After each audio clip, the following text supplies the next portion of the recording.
Abram suas Bíblias em 2 Coríntios capítulo 11. Apenas 2 versículos. Versículos 2 e 3. Tem alguns lugares aqui na frente, se quiserem. 2 Coríntios capítulo 11, versículos 2 e 3.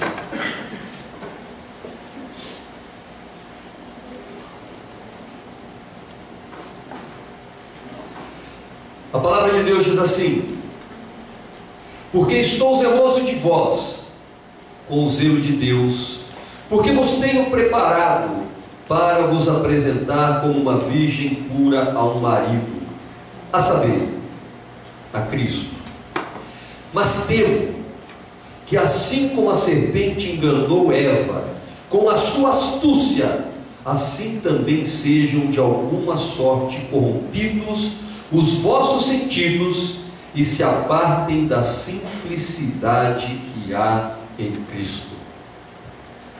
Temo que, assim como a serpente enganou Eva com a sua astúcia, assim também sejam de alguma sorte corrompidos os vossos sentidos e se apartem da simplicidade que há em Cristo.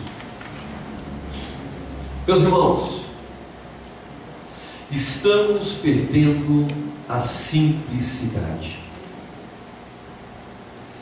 A simplicidade e a pureza do Evangelho já não provocam prazer na maioria dos cristãos ocidentais. Sabe o que estimula hoje? Sabe o que provoca o prazer? A sofisticação da igreja é que produz algum tipo de estímulo. É o vaso tornando-se mais valioso do que o tesouro contido nele. Se a música não estiver no volume perfeito, se o ar-condicionado, aqui nesse caso não, né? Mas se o ar-condicionado não estiver no ponto exato, a pregação no seu tempo apropriado, com conteúdo que agrade todos os paladares e com o bom uso de aparatos tecnológicos, então talvez essa igreja não me agrade. E muitas vezes justificamos a sofisticação com algumas expressões muito bonitas, como a busca por excelência, a relevância, a qualidade. Parece justo tudo isso. O problema é que tanto a excelência quanto a relevância do Evangelho está exatamente na sua simplicidade. Só que é cada vez mais fácil encontrar cristãos que acharam a igreja certa do que cristãos que acharam o verdadeiro Evangelho na sua simplicidade. A sofisticação da igreja mantém o cristão em um estado de espiritualidade falsa e superficial. Quanto mais a igreja vai se sofisticando, mais rasa é a espiritualidade do povo. E a maior deficiência do cristianismo hoje, meu irmão e minha irmã, não está na forma, mas no conteúdo. Vamos olhar para um exemplo. Jesus e os fariseus. Enquanto os fariseus tinham a forma, Jesus tinha o conteúdo. Se você ler, nós não vamos ler o texto porque é um capítulo inteiro, Mateus capítulo 12, você vai observar isso de uma maneira muito clara. As inúmeras regras dos fariseus não preenchiam o vazio que Jesus preenchia com a sua simplicidade. A simplicidade de Jesus causava um impacto muito maior do que as regras dos fariseus. Jesus simplificava o que os fariseus complicavam. Jesus deixava de uma maneira muito clara, para que todos pudessem entender aquilo que os fariseus não permitiam que ninguém entendesse. Então, se você ler no capítulo 12, você vai ver alguns atos, algumas atitudes. No primeiro ato, os discípulos colhem espigas para comer, porque estão com fome, e com o consentimento de Jesus. Então, Jesus aqui está concordando com eles. Se eles estão com fome, não há problema em pegar espigas e comer. Para os fariseus, isso não é lícito, porque eles estão fazendo isso no sábado. No segundo ato desse texto, Jesus cura um homem que tem as mãos mirradas, dentro da sinagoga dos judeus. Mas para os judeus isso é errado, porque mais uma vez, Jesus faz isso no sábado. E um pouco mais à frente, no terceiro ato, Jesus sai dali, continua curando, continua operando milagres, enquanto os fariseus planejam matá-lo. É assim que as pessoas estão fazendo hoje. Ao invés de um evangelho puro e simples, que traz alegria, paz e satisfação do Espírito Santo, estão despejando na vida dos crentes uma enormidade de regras que não estão na Bíblia, para tornar o fardo destes mais pesados do que já são.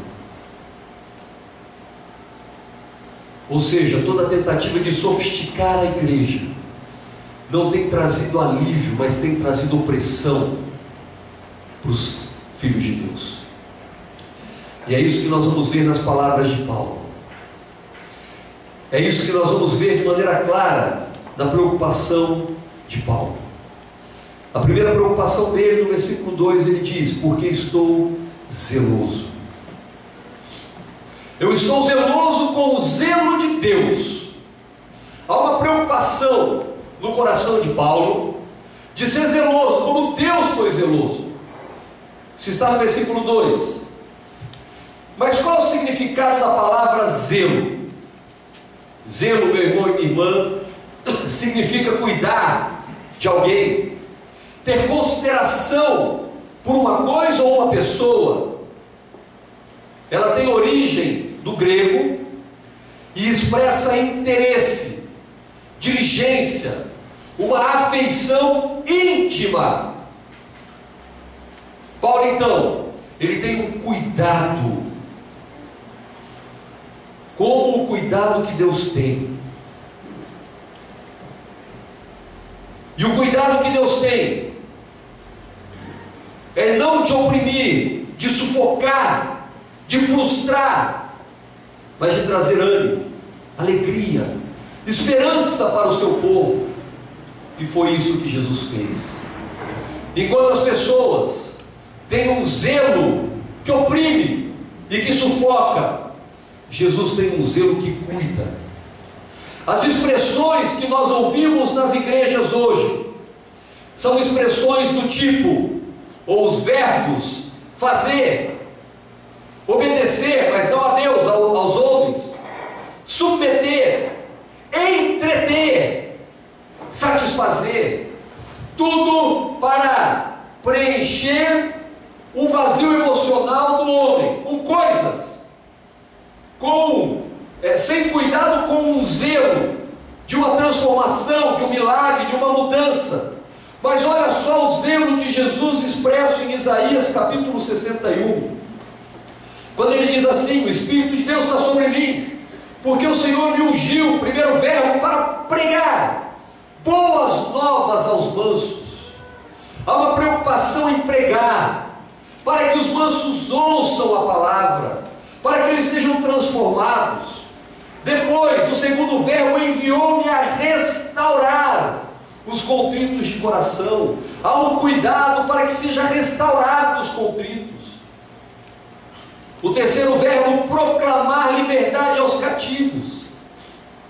As pessoas estão cativas, elas estão oprimidas, e o que Jesus quer fazer é trazer pessoas, trazer liberdade para elas, a abertura de prisão aos presos, apregoar o ano aceitável do Senhor e o dia da vingança do nosso Deus, a consolar todos os tristes, a ordenar acerca dos tristes de Sião, que se lhes dê glória em vez de cinza, óleo de gozo ao invés de tristeza, vestes de louvor ao invés de espírito angustiado, a fim de que se chamem árvores de justiça, plantações do Senhor, para que Ele seja glorificado. Esse é o zelo de Deus, esse é o cuidado de Deus, apontando para o homem, para que o homem aponte para Deus. Qual é o zelo da igreja de hoje? O zelo da igreja de hoje é por número, o zelo da igreja de hoje é por crescimento, o zelo da igreja de hoje é por uma expansão. É interessante como a sensação que fica é que o foco foi tirado de Deus e foi colocado no homem. A simplicidade do Evangelho se tornou em algo extremamente complicado e que exige demais das pessoas em prol da igreja e não em prol do reino. Exige demais das pessoas para que a igreja local se torne uma grande igreja, uma mega igreja, uma igreja que faz toda a diferença, mas não se preocupando com o reino de Deus. Até tem aparência de ser algo valioso, mas que na realidade está escondendo a sua motivação real. Por essa razão, Paulo no versículo 3 vai dizer o seguinte: temo, eu tenho medo, eu tenho uma preocupação muito grande, que assim como a serpente enganou Eva com a sua astúcia, assim também sejam de alguma sorte corrompidos os vossos sentidos. Paulo tem a preocupação de vigiar contra a astúcia do diabo para enganar. Meu irmão e minha irmã, sabemos muito bem que o diabo quer enganar e vai usar toda a sua astúcia para nos ludibriar e levar para caminho que não julgamos ser errados, que na nossa cabeça nós até admitimos que são caminhos certos. C.S. Lewis, que é o autor das Crônicas de Nárnia, ele escreveu um livro que em português se chama As Cartas do Coisa Ruim. Interessante, né? Mas na versão em inglês, a tradução certa para o livro é Cartas de um Diabo a seu Aprendiz. E num tema que ele aborda a glutonaria, ele afirma que uma das grandes realizações do maligno no último século foi retirar da consciência dos homens qualquer preocupação sobre o assunto. E isso aconteceu quando o diabo transformou a gula do excesso na gula da delicadeza. Para ele, o problema da gula não está muitas vezes no excesso, mas na sua sofisticação, nas exigências dos detalhes, com relação a tudo, o que faz as pessoas tomarem muitas vezes uma atitude extremamente ríspida por conta dessa sofisticação. Elas tratam mal cozinheiras, garçons, abandonam restaurantes, criam atitudes ofensivas por causa de um prato de comida. É apenas um exemplo, um pequeno exemplo, que provavelmente nunca passou pela sua cabeça, que provavelmente nunca de alguma forma te incomodou, mas são essas sutilezas que vão enganando o povo. São esses detalhes que vão perdendo a simplicidade do Evangelho. São essas coisas que vão roubando de nós a simplicidade da essência.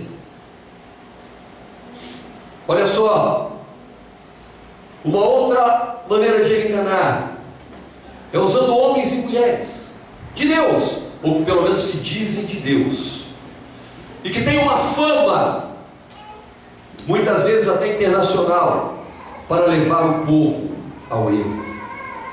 Olha só o que um pregador, ele é vivo, ele é um pregador dos nossos dias, mas ele escreveu um livro em 1976. Olha o que ele escreveu. Eu não vou citar o nome dessa pessoa, mas essa pessoa ela tem uma influência muito grande nas igrejas brasileiras. Não é um brasileiro, é um americano, mas ele tem uma influência muito grande em muitas igrejas brasileiras. Em 1976, ele escreveu o seguinte: devemos ver claramente que o fim justifica os meios. Presta atenção. Devemos ver claramente que o fim justifica os meios. O que mais poderia justificar? Se o método que eu estou usando alcança o alvo que eu tenho em vista, é um método bom. Por este motivo, se por outro lado o meu alvo não é alcançado por um determinado método, como vou poder justificar o uso? Sabe o que ele está dizendo? De uma maneira pura e simples, ele está dizendo o seguinte: que nós não devemos nos guiar por princípios, mas por resultados. Sabe qual é a triste constatação que nós vemos em muitas igrejas hoje? Não importa os meios, desde que você alcance o fim. Como isso pode acontecer? Você já imaginou se os discípulos fizessem isso? Então, quando teve o caso de Ananias e Safira, e eles morreram, sabe o que eles podiam fazer? Tirar umas fotos, né? Fazer uma propaganda dos dois estirados lá e sair pregando. Não vai aceitar Jesus? Olha o que vai acontecer com você. Vai mentir? Olha o que vai acontecer com você. Não vai fazer como nós estamos falando? Olha aqui o seu filho. Se Jesus usasse desse artifício, lá no texto de Mateus que nós lemos, ele ia fazer propaganda dos seus milagres. Ele ia fazer um alarde dos milagres extraordinários que ele estava fazendo.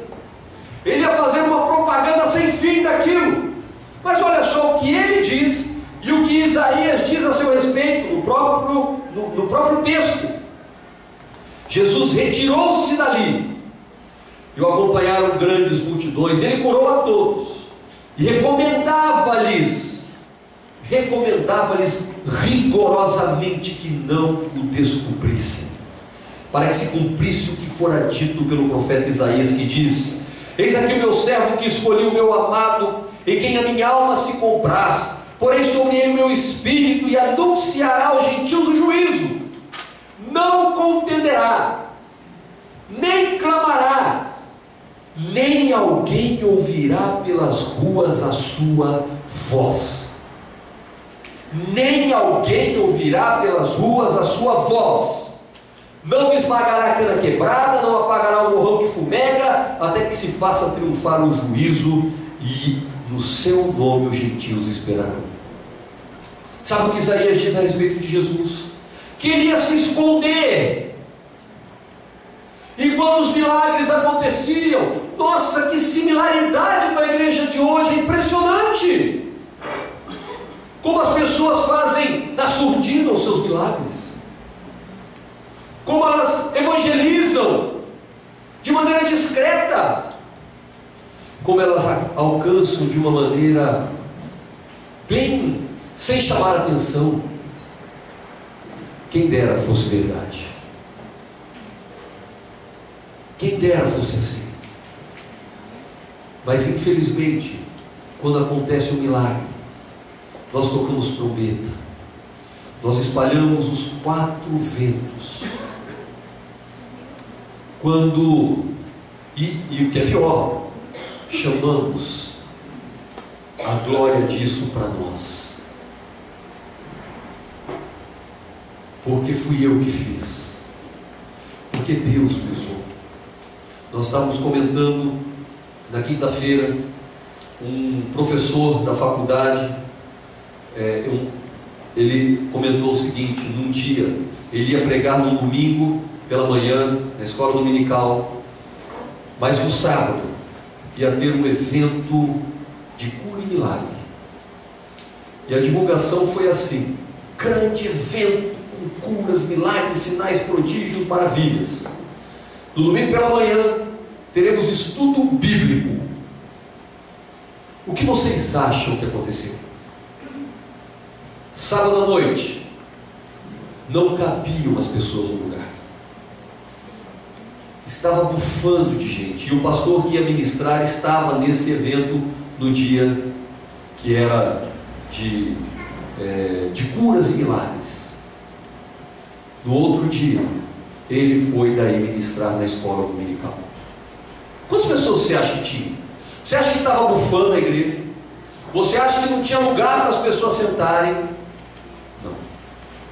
Meia dúzia de pessoas. Afinal de contas, elas ficaram até madrugada da noite buscando um milagre. Elas não podiam acordar cedo para estudar a Bíblia. É dessa forma que Satanás vai enganando. É dessa forma que Satanás vai iludindo. Olha só, Paulo diz assim: assim também sejam, assim como ele enganou Eva com a sua astúcia, assim também sejam de alguma forma corrompidos os vossos sentidos. Quando nós perdemos a simplicidade do Evangelho, nós somos corrompidos nos nossos sentidos, na nossa motivação. A nossa motivação deixa de ser uma motivação legítima, uma motivação simples. Qual é a sua motivação com o reino de Deus? Qual é a sua motivação com o Evangelho de Cristo Jesus? Ficar rico? Resolver os seus problemas? Ou servir a Deus?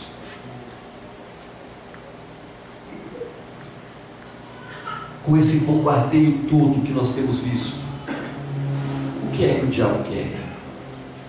Corromper os nossos sentidos. Pegando as palavras que eu acabei de citar desse pregador internacional famoso: se eu não sei mais que os meios são importantes para o fim, então eu posso roubar. Não é verdade? Desde que o meu roubo seja em prol do reino de Deus. Então o que eu vou fazer? Eu vou roubar, mas o fruto desse roubo eu venho e trago na igreja e dou de dízimo, porque o fim está justificando. É simples assim. Satanás, ele é sutil. Paulo vai dizer um pouco mais à frente destes falsos apóstolos, desses enganadores. Nos versículos 13 e 15 ele diz assim: porque tais falsos apóstolos são obreiros fraudulentos, transfigurando-se em apóstolos de Cristo. E não é maravilha, porque o próprio Satanás se transfigura em anjo de luz. Não é muito, pois, que os seus ministros se transfigurem em ministros de justiça, o fim dos quais será conforme as suas obras. Meus irmãos, há muitos falsos apóstolos que estão enganando a igreja. Há muitas igrejas que estão vivendo para si mesmas. Há muitos pastores que pregam para enriquecer. É triste essa realidade. Mas se o próprio Satanás se transfigura, se transforma em anjo de luz, então você imagina o tamanho do risco que corremos.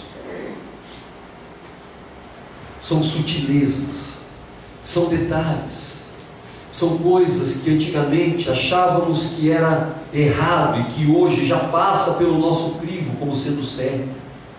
A simplicidade está se perdendo. E note que os falsos apóstolos impressionam. e se impressiona, não é difícil corromper os sentidos dos cristãos. Vou dar um exemplo para vocês. Como essas pessoas encaram estes dias. Vamos ver como o apóstolo Paulo encarava os últimos dias, que são os dias que nós estamos vivendo, e como estes pregadores encaram os últimos dias. Olha só, Paulo encara os últimos dias da seguinte forma. Ele escreve isso em Timóteo. Ele escreve numa carta para Timóteo, 2 Timóteo capítulo 3, versículos 1 a 9. Ele vai mostrar como é que serão os últimos dias, os dias que nós vivemos. Olha só, sabe porém isso, nos últimos dias sobrevirão tempos trabalhosos, porque haverá homens amantes de si mesmo, avarentos, presunçosos, soberbos, blasfemos, desobedientes a pais, mães, ingratos, profanos, sem afeto natural, irreconciliáveis, caluniadores, incontinentes, cruéis, sem amor para com os bons, traidores, obstinados, orgulhosos, mais amigos dos deleites do que amigos de Deus, tendo aparência de piedade, mas negando a eficácia delas. Afasta-te destes, porque destes números são os que se introduzem nas casas, levam cativas mulheres nécias, carregadas de pecados, levados de várias concupiscências, que aprendem sempre e nunca podem chegar ao conhecimento da verdade. E como Janes e Jambres resistiram a Moisés, assim também estes resistem à verdade, sendo homens corruptos de entendimento e réprobos quanto à fé. Não irão, porém, avante, porque a todos será manifesto o seu desvario, como também o foi daqueles. Esse é o retrato dos dias que nós vivemos. Você quer uma profecia bíblica sobre o fim dos tempos? Está aqui. Você quer uma revelação de como serão os últimos dias? Está aqui. Você quer saber como as pessoas se comportarão? Está aqui. Você quer saber como o inimigo vai iludir? Está aqui. Você quer saber como as pessoas serão induzidas a seguir essas pessoas? Está aqui. E não é uma boa leitura no sentido dos problemas que teremos. Não é verdade? São tempos difíceis. Ele começa o texto dizendo assim: são tempos difíceis. Mas aí, um grande homem de Deus, no ano de 2011, disse assim: todos os seus parentes nos últimos dias serão salvos, todos serão libertos.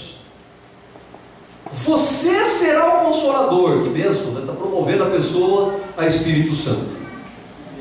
Você ressuscitará pessoas. Você terá dupla honra.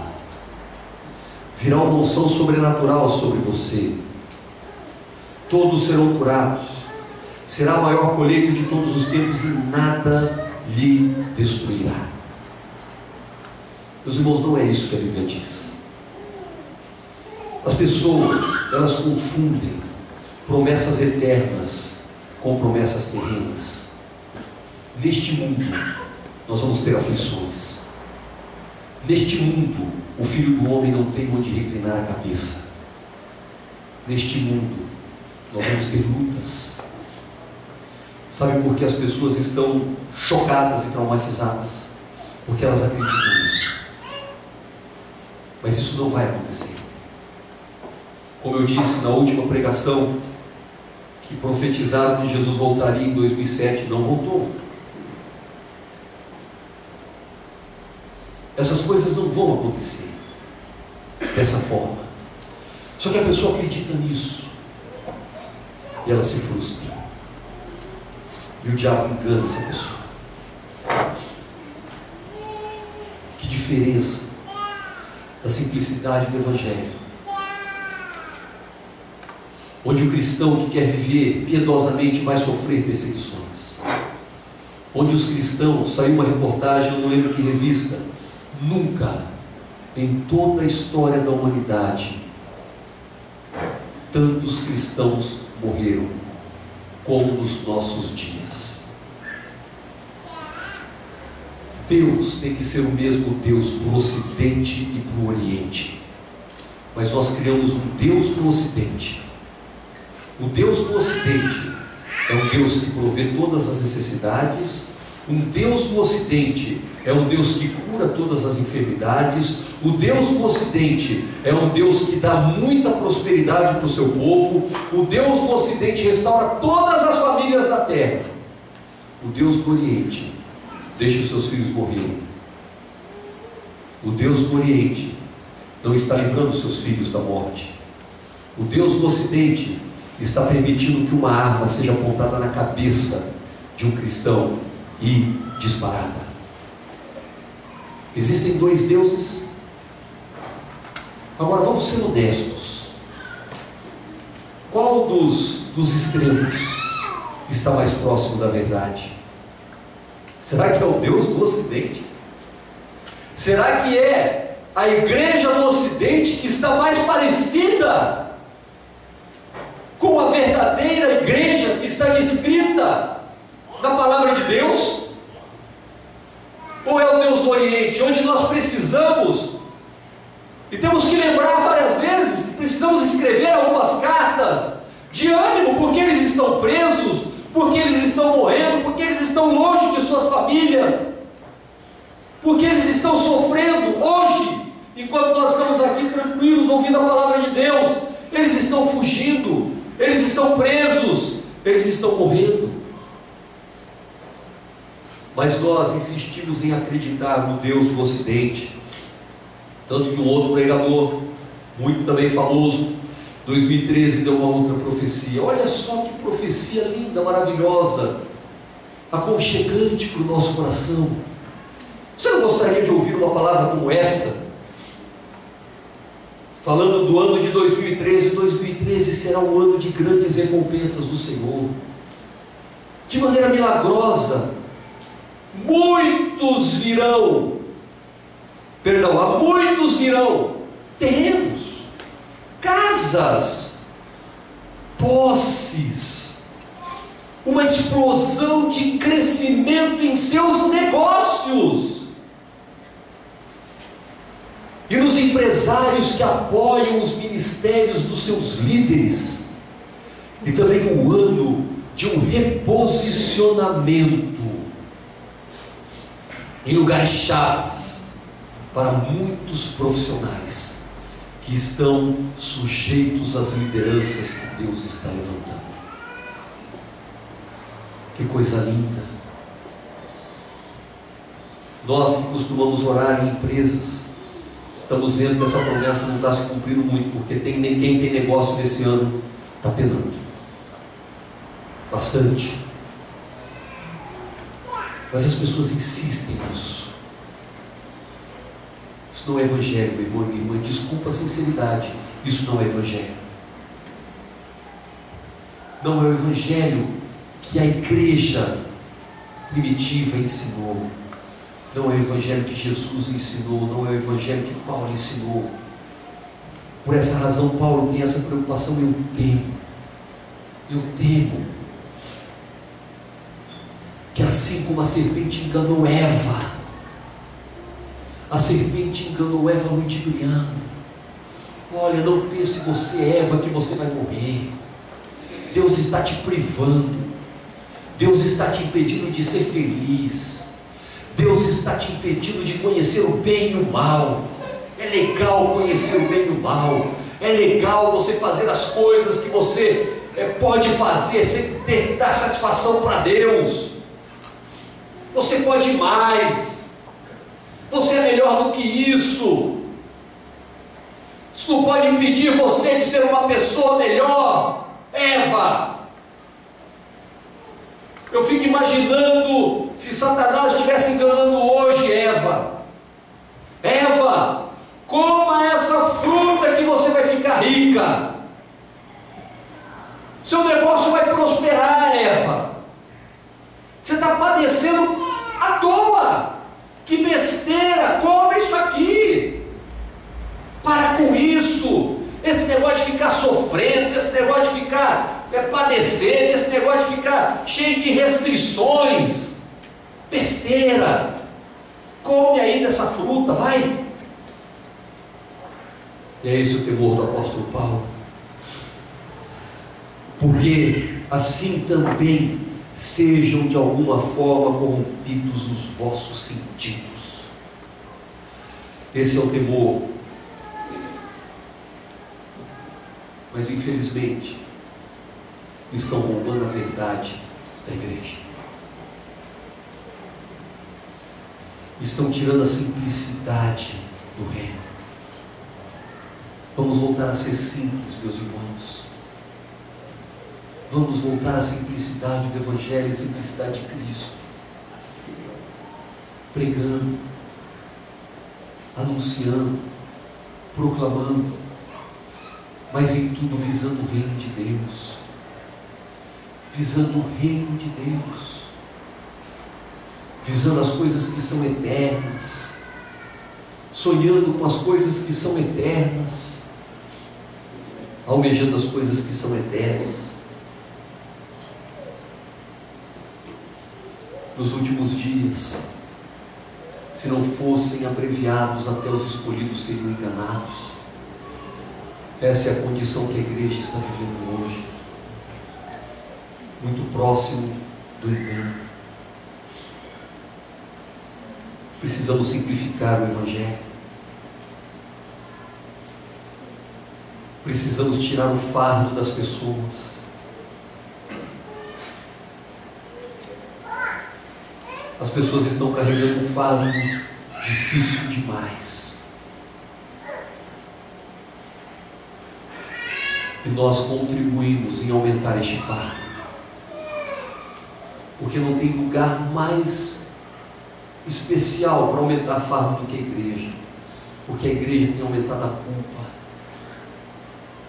a igreja tem aumentado a opressão, a igreja tem aumentado a frustração das pessoas, porque elas não conseguem ser o que os seus líderes pedem que elas sejam, e o que os seus líderes pedem muitas vezes que elas sejam não está em acordo com a palavra.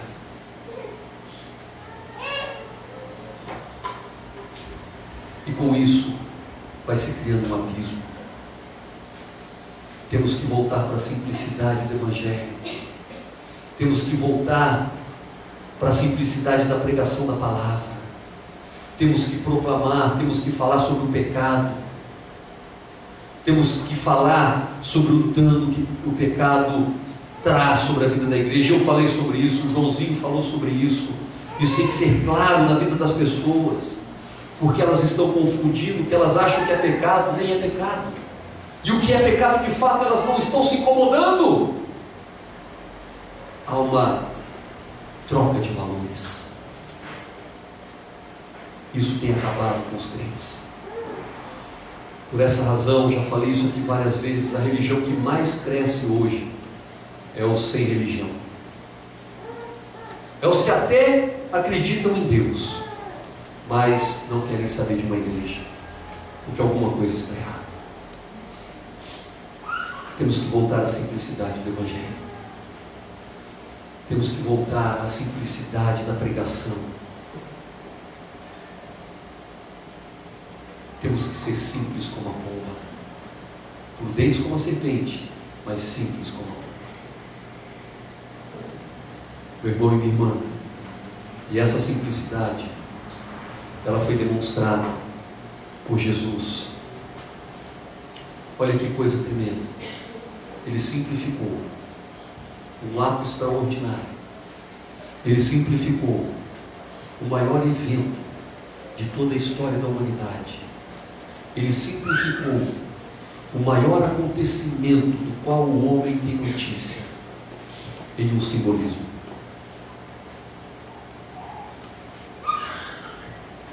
Um ato simbólico é o suficiente para nos lembrarmos da simplicidade do Evangelho. Jesus não teve firula, Jesus não sofisticou, Jesus não se empenhou para fazer deste acontecimento um acontecimento extraordinário. Não foi o Jesus superstar, como até teve um filme, acho que no ano de 1978, mais ou menos.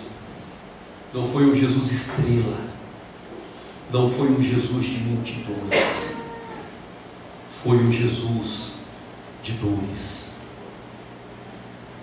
foi o Jesus que se esvaziou, foi o Jesus que se humilhou para simplificar o Evangelho,